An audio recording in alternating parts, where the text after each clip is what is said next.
This one it's in the zeitgeist, but nobody is talking about it head on. We're Heather and Natalie, the romance rippers, romance addicts and authors. We're here to help you craft stories that leave your readers begging for more. This is the time to get that story out of your head and give book lovers the emotionally satisfying ships they crave. Now let's get to the heart of romance.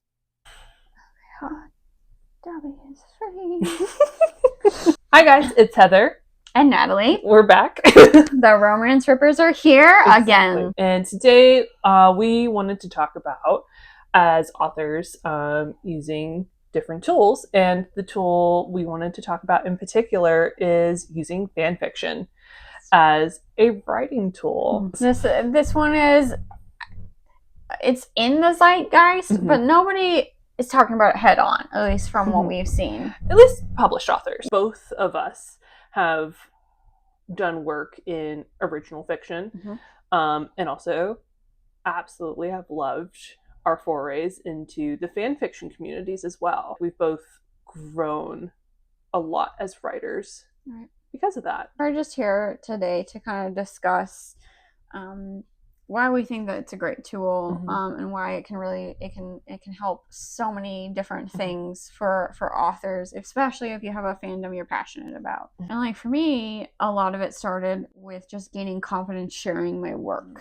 My forays into fan fiction, I had written a lot of my own original stuff, and I was very private about it. I shared it with one or two people for a really long time until I got encouragement from this lovely woman here to post some fan fiction, and have the courage to be seen. Absolutely. And that completely changed everything for me. During that same time period, I had gone through a really long dry spell when it comes to writing. We've all been there. It's been several years since I had actually written anything original. Being able to get back into the writer's chair, have fun with it, and also finding a lot of community within the fandom was lovely. Some of our current long friendships are people we've met through fandom. Absolutely. A lot of them are also other writers.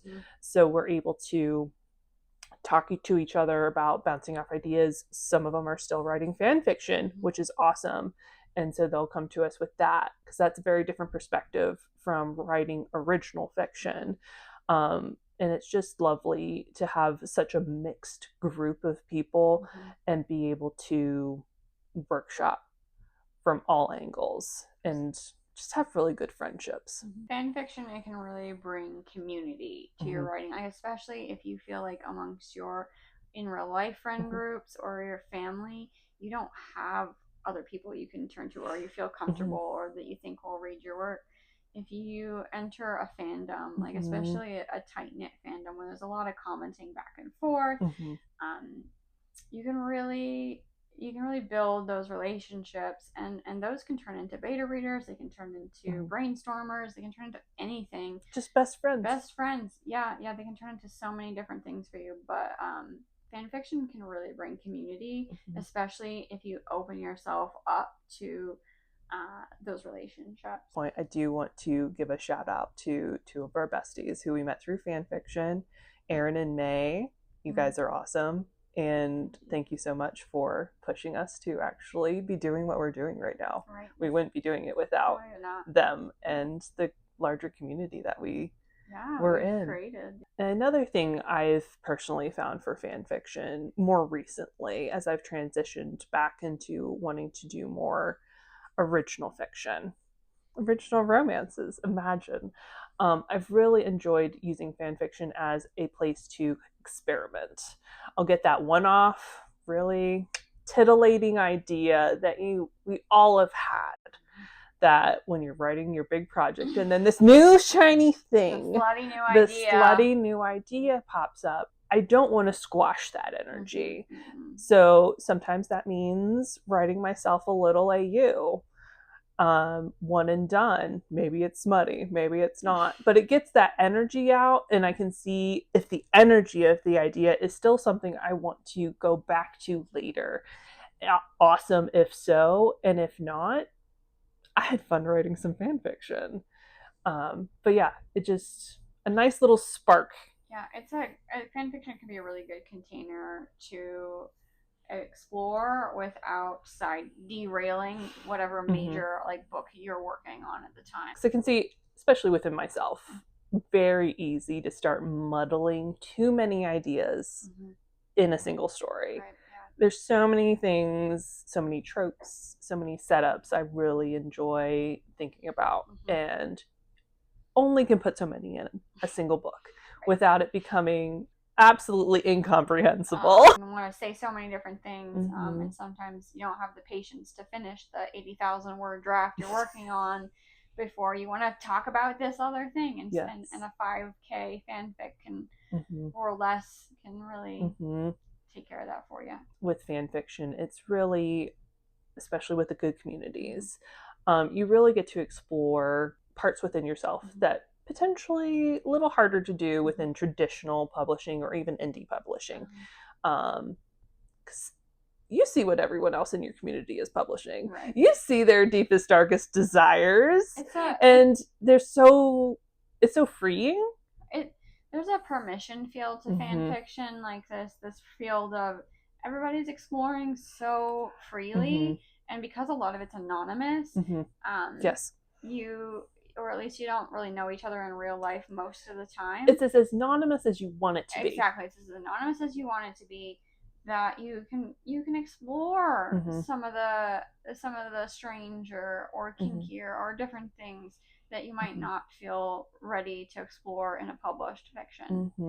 Because sometimes it's just getting to practice on an idea as well. Right. For me, another thing that I find very helpful about fan fiction is putting aside the idea of perfection. It can be so when we're in our big drafts and we know that we're going to publish it and we know they're going to make money off of it and we know that there are going to be reviews and all of these opinions about our work, it can feel very overwhelming and it can feel very crushing to especially get through that first draft where we're just trying to get the ideas on the page and we are in the messy middle and everything feels terrible and we're like, why did I even do this in the first place? So that's hard. But with fan fiction, you take an idea, you sit down, you write it, you publish it, and everyone says, oh my gosh, thank you so much for publishing this. This made me super happy. Because in fan fiction, you don't care about grammar, you don't care about mess. You often gaslight yourself into thinking that this character, the way that this person is written, is actually canon. Character consistency doesn't matter at all. No, not at all. You don't have to worry about any of that. All you have to do is tap into something emotionally that makes your readers on the fanfiction site feel something about the characters they already love. And publishing, the next chapter of your fanfic, and without even really beta reading it, without even rereading it sometimes, just put it up there and you get a bunch of kudos and likes and comments over that. You're just like, okay, so maybe imperfect's not the end of the world. Absolutely. And maybe I can go back to the big project and I'll make it as good as I can. But maybe even if this isn't perfect, it's okay. It's done, not perfect. Done. Yeah, you can feel good about done over perfection thanks to fan fiction, and that you can strengthen that muscle.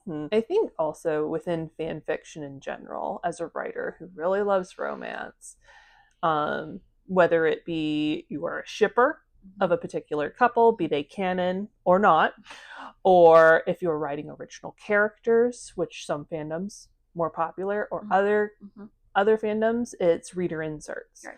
But for romance, because there's a lot of romance in fan fiction. Yeah. And you get to, with your favorite characters, practice writing potentially AU after AU after AU of those same characters falling in love in each universe, and how that can look setup wise so different, and you always still have that same end intention of the happily ever after, because you want your shiny favorite character, say like the Winter Soldier, not personal at all, to have their happy ending. Finally. Yeah. And again and again and again. And fan fiction readers read it every time. And that's why with romance, like, you know, for any romance author out there who's like, there are so many romances being published all the time. Yes, there are. And we still read them every time, and we don't get tired of them. And fan fiction is the same way. And it's that energy of just publishing and rewriting the same thing over and over in a different format. It's great. I would say those are definitely some of our favorite ways. Thank you guys for listening in, and we'll see you soon. Bye. Thanks for joining us today. Like this video if you found it helpful, and subscribe for more romance writing tips and tea on Thursdays. You can also find us on other socials at The Romance Rippers. And before you go, share one of your tried and true romance writing tips below. We'll see you soon.